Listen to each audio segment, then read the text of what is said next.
सबके घर में तुलसी है, श्यामा तुलसी, रामा तुलसी, और सबके घर में रहती है अदरक। अदरक के छोटे छोटे टुकड़े कर ले, थोड़ा अदरक और थोड़ा इसके अंदर तुलसी, ये डाल दी और ये पानी में पक करके जबरदस्त तैयार हो जाता है।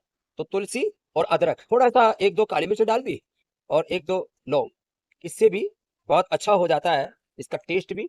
और सर्दी जुकाम कफ कोल्ड के लिए अक्सर लोगों के गले खराब है, दिल्ली वालों के लिए तो ये परम औषधि है।